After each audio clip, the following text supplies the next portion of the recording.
Field of view यानी वो area जहाँ से हमें इमेज दिख सकती है। तो उसको समझने के लिए पहले इस एग्जांपल को देखो। यहाँ पर हमारे पास एक ऑब्जेक्ट थी, ऑब्जेक्ट से हमारे पास एक इस तरीके से इमेज बनती है।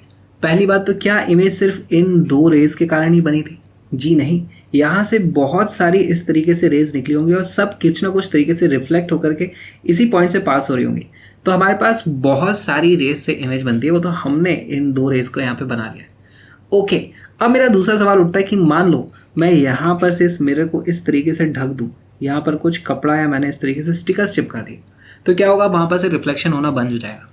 ऐसे केस में हमारे पास होने क्या वाला है? हमारे पास दो ऑप्शन हो सकते हैं, या तो इमेज भी आधी बन जाएगी, यहाँ से ये वाला पार्ट इमेज का नहीं बनेगा, या फिर ये हो सकता है कि इमेज की इंटेंसिटी कम हो जाए। ये भी हो सकता है। तो क्या होने वाला है? काफ़ी ज़्यादा एक्चुअली डिपेंड करता है कि हम इस इमेज को देख कैसे रहे हैं। फॉर एग्जाम्पल, अगर मान लो हमारा ऑब्जर्वर यहाँ पर है, तो इस ऑब्जर्वर ने इस इमेज को देखा कैसे होगा? इस ऑब्जर्वर की आंखों में कुछ लाइट रेज आए होंगे इस तरीके से, तभी वो इमेज को देख पाएगा। और वो लाइट रेज कहाँ से आई होंगी? देखो, ये वाली रे भी इसकी आंख में आ सकती है, ये वाली रे भी इसकी आंख में आई होगी, ये वाली रे भी इसकी आंख में आई होगी। लेकिन जो भी रे यहाँ से कहीं से जाकर के ऐसे निकल रही थी, वो इसकी आंखों में तो आ नहीं रही थी। तो इस ऑब्जर्वर को पता भी नहीं चलेगा अगर हम यहाँ पर इस तरीके से कुछ कपड़ा लगा करके, स्टिकर लगा करके मिरर को ढक देते हैं। तो ये बहुत इंपॉर्टेंट है समझना। इस ऑब्जर्वर के लिए फ़र्क तब पड़ेगा जब हम यहाँ पर से इस तरीके से ढकना शुरू कर देंगे। तब क्या होगा? यहाँ से जितनी भी रेज इसकी आंखों में आ रही थी, उन रेज की संख्या कम होती जाएगी। तब आप बोल सकते हो अच्छा, इसको अब इमेज कम दिखने लगी है, इंटेंसिटी उसकी कम हो रही है, इस तरह की चीज़ें हुई। दूसरा केस क्या हो सकता है? मान लो हमने यहाँ पर एक इस तरीके से स्क्रीन रखी हुई थी। अगर हमारे पास यहाँ पर एक स्क्रीन थी, तो यहाँ से कुछ रेज जाती और यहाँ पर इमेज फॉर्मेशन होता। उस केस में स्क्रीन पर सब जगह से रेज आती, मतलब यहाँ वाली भी टकरा के ऐसे आती, इधर से भी आती, इधर से भी आती, इधर से भी आती, सब जगह से रेज आती हैं और वहाँ पर एक ब्राइट इमेज हमारी बन जाती। लेकिन उस केस में अगर मैंने यहाँ पर हाफ मिरर को ढक दिया है, तो यहाँ से आधी रेज फिर रिफ्लेक्ट होकर के नहीं आ पाएंगी। ऐसे केस में हम बोलेंगे कि यहाँ स्क्रीन पर जो इमेज की इंटेंसिटी थी या ब्राइटनेस थी, वो हाफ हो जाएगी अगर हमने हाफ मिरर को कवर कर दिया। तो हमारे पास दो तरीके के केस हो सकते हैं। अगर हम स्क्रीन पे कलेक्ट कर रहे हैं इमेज को, तो हमारे पास नंबर ऑफ रेज कम हो जाएंगी, तो उस केस में इंटेंसिटी हाफ हो जाएगी। अगर हमारा इस तरीके का ऑब्जर्वर है और उसकी आंखों में आने वाली रेस वाले मिरर के पार्ट को हमने नहीं छेड़ा है, तो उसको पता भी नहीं चलेगा बाकी मिरर के साथ आप क्या कर रहे हो। मतलब इस मिरर को तोड़ दो, यहाँ पे थोड़ा एक्स्ट्रा मिरर भी लगा देते हैं, क्या फ़र्क पड़ता है? ये एग्जैक्टली वैसे ही केस हो गया जब हम मिरर के सामने खड़े होते हैं और अपने ही इमेज को देख रहे होते हैं। तो ये मिरर ऊपर कितना भी लंबा हो, नीचे कितना भी लंबा हो, उससे फ़र्क ही नहीं पड़ता, क्योंकि हमारे पास जो रेस टकरा के आती है वो तो सामने से ही आ रही होती है। तो इसको थोड़ा सा लिख लेते हैं। हमने ये मिरर को कवर कर दिया है। If the image is being collected on A screen, जैसा हमने देखा था, तो इंटेंसिटी ऑफ इमेज कम हो जाती है। और अगर इमेज को कोई ऑब्जर्वर इस तरीके से देख रहा है, तो बहुत ही छोटा सा पार्ट होता है मिरर का जिसकी हमें ज़रूरत पड़ती है, बाकी इधर उधर के पार्ट से हमें फ़र्क नहीं पड़ता, उसको आप ढको या कुछ भी करो। ओके, इसका एक क्वेश्चन सॉल्व करते हैं। मान लो हमारे पास एक यहाँ पर मिरर है और उसकी फोकल लेंथ है 20 सेंटीमीटर और ऑब्जेक्ट रखी हुई है 30 सेंटीमीटर पे। तो अब आप इसमें फॉर्मूला लगा लेना, तो आपको पता चलेगा कि जो इमेज बनती है वो 60 सेंटीमीटर पे बन जाती है। ऑलराइट, और उससे भी और 30 सेंटीमीटर की दूरी पर एक इस तरीके से स्ट्रेट लाइन में हमारा ऑब्जर्वर ऐसे ट्रैवल कर रहा है। तो इस ऑब्जर्वर को ऑब्जेक्ट कितनी देर दिखेगी? उसको ऑब्जेक्ट से तो सब जगह पे लाइट आती ही रहेगी ना, तो ऑब्जेक्ट तो उसे पूरे समय दिखने वाली।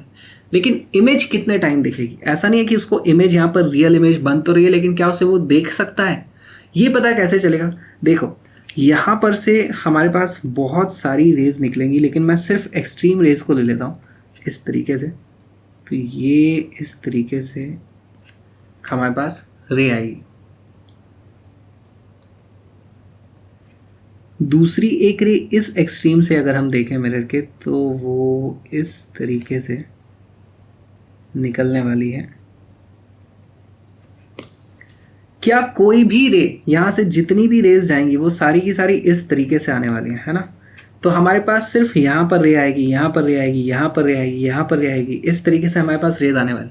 तो अगर हमारा ऑब्जर्वर इस लेंथ में है, इस वाली लेंथ में है, तब तक तो उसे इमेज दिखेगी। उससे पहले यानी यहाँ पर भी उसे इमेज नहीं दिखेगी, और यहाँ से बाहर निकल जाओगे तो भी उसको इमेज दिखाई देना बंद हो जाएगी। इमेज कैसे दिखती है?